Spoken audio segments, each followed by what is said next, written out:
Hello dears, आज का हमारा जो न्यू टॉपिक है स्ट्रेंथ ऑफ मटेरियल। ठीक है, स्ट्रेंथ ऑफ मटेरियल ये mechanical engineering and civil engineering दोनों के लिए मोस्ट इम्पॉर्टेंट सब्जेक्ट है। ठीक है, सो स्ट्रेंथ क्या होता है? स्ट्रेंथ किसी भी मटेरियल का स्ट्रेंथ क्या होता है? स्ट्रेंथ होता है एबिलिटी, जिसे हम कहते हैं क्षमता। ठीक है, किसी भी मटेरियल की क्षमता को हम कहते हैं strength. Ability of any substance और मटेरियल, उसे हम कहते हैं स्ट्रेंथ, कि उस मटेरियल के लिए वह स्ट्रेंथ होता है। सपोज कीजिए कि ये हमारा एक टेबल है, ठीक है, और इसका जो स्ट्रेंथ है यानी कि एबिलिटी, इसका एबिलिटी है कि इस टेबल में 3 पर्सन बैठ सकते हैं। ठीक है, या फिर 3 पर्सन को लोड किया जा सकता है, ऐसे भी आप समझ सकते हैं। सो इसमें हम 3 पर्सन दे दिए तो इसकी एबिलिटी इतना ही है। अगर इस टेबल में 1 पर्सन और ऐड कर दिया जाए, ठीक है, सो ये टेबल क्या है? फेल हो जाएगा। ठीक है, ये टेबल हमारा फेल हो जाएगा। तो इसे हम कह सकते हैं कि जो इसका जो स्ट्रेंथ है वह 3 पर्सन के लिए है, क्योंकि इसमें जो 1 पर्सन अगर हम ऐड कर रहे हैं तो ये क्या है? टेबल हमारा, ये जो बेंच हमारा है वह है फेल हो जा रहा है। ठीक है, इट विल फेल और failure of table takes place. ठीक है, सो इसका स्ट्रेंथ कितना हो गया? 3 पर्सन के लिए। ठीक है, इसकी एबिलिटी कितनी हो गई? 3 पर्सन के लिए हो गई, क्योंकि 1 पर्सन और ऐड करने से ये टेबल क्या है? फेल हो जा रहा है, फेलियर हो जा रहा है।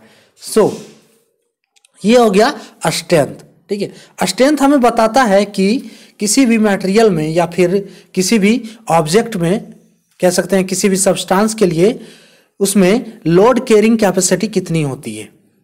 ठीक है, it says about load carrying capacity of any material.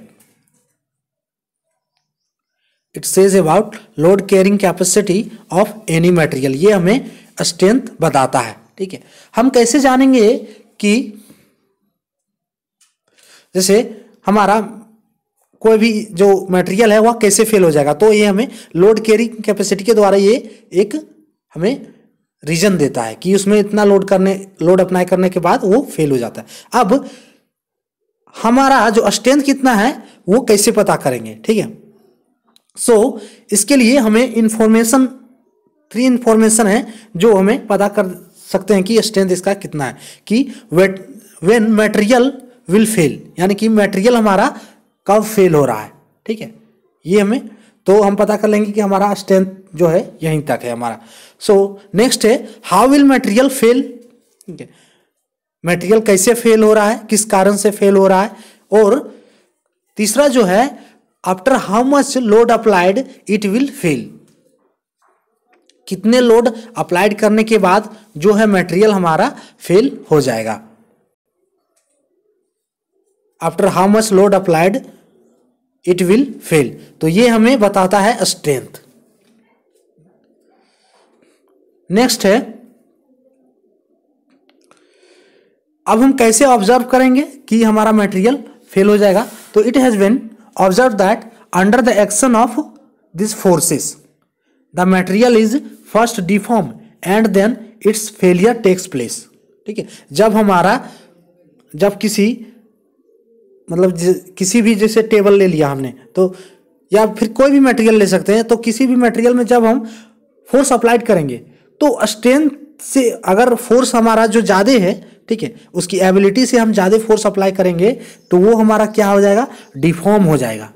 ठीक है, वो हमारा मटेरियल क्या है? डिफॉर्म हो जाएगा। तो हम इसे पता कर सकते हैं कि हमारा जो स्ट्रेंथ है वह उस मटेरियल का कितना है। ठीक है, so it has been observe that under the action of this forces the material its first deform and then its failure takes place. जब मटेरियल फर्स्ट टाइम डिफॉर्म होगा और उसमें फेलियर होगा तो हमें पता चलेगा कि उसकी एबिलिटी कितनी है। ठीक है, अब देखिए इस इंजीनियरिंग के केस में इसे हम कैसे डिफाइन करते हैं। सो स्ट्रेंथ क्या होता है? स्ट्रेंथ तो आपने समझ लिया कि स्ट्रेंथ क्या है, लेकिन स्ट्रेंथ इन इंजीनियरिंग में कैसे डिफाइन करते हैं?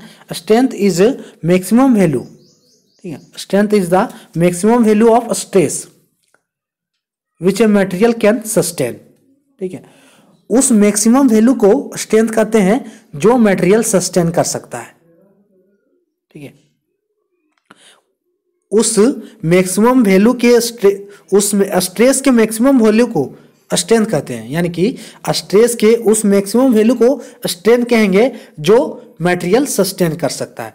स्ट्रेस क्या होता है? स्ट्रेस होता है resisting force per unit area, इसे हम स्ट्रेस कहते हैं। Stress equals to resisting force by area, जिसे हम कहते हैं resisting force per unit area. ठीक है, किसी एरिया पे जो रेसिस्टिंग फोर्स होता है, ठीक है, पर यूनिट एरिया, वह हमारा कहलाता है स्ट्रेस। ठीक है, सो स्ट्रेंथ ऑफ मटेरियल, इसका जो डेफिनेशन है पूरी तरह से वो क्या है स्ट्रेंथ ऑफ मटेरियल का। तो स्ट्रेंथ ऑफ मटेरियल सबसे पहले हम जो इजी वे है उसमें हम डिफाइन कर देते हैं कि स्ट्रेंथ ऑफ मटेरियल क्या है। तो स्ट्रेंथ ऑफ मटेरियल, और इसको हम कहते हैं मैकेनिक्स ऑफ सॉलिड। ठीक है, मैकेनिक्स ऑफ सॉलिड यानी कि जो सॉलिड्स पे मैकेनिक्स अप्लाई किया जा रहा है। ठीक है, डिफरेंट टाइप के फोर्सेस और उसके जो इफेक्ट्स है उसमें जो अप्लाई किया जा रहा है वही हमारा होता है strength of material. So strength of material हमारा जो है वह किसके लिए होता है? रियल बॉडीज के लिए।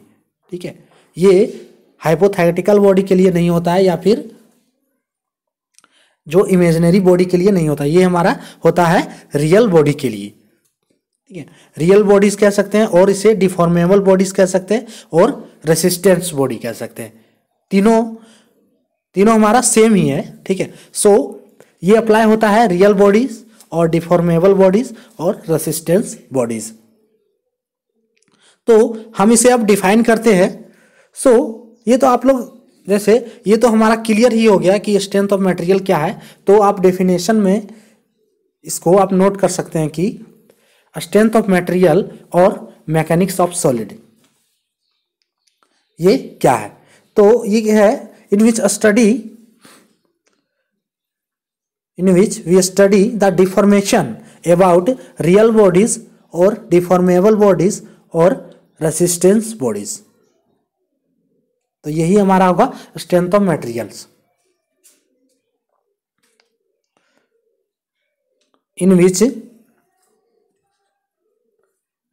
we study about the deformation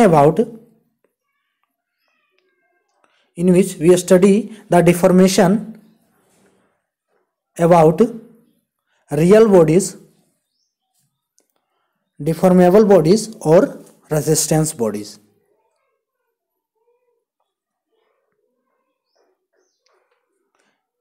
so strength of material उस ब्रांच को कहते हैं जिसमें हम स्टडी करते हैं रियल बॉडीज, डिफॉर्मेबल बॉडीज और इसे कह सकते हैं रेसिस्टेंस बॉडीज। तीनों हमारा एक ही है, उसके डिफॉर्मेशन की स्टडी करते हैं। ठीक है,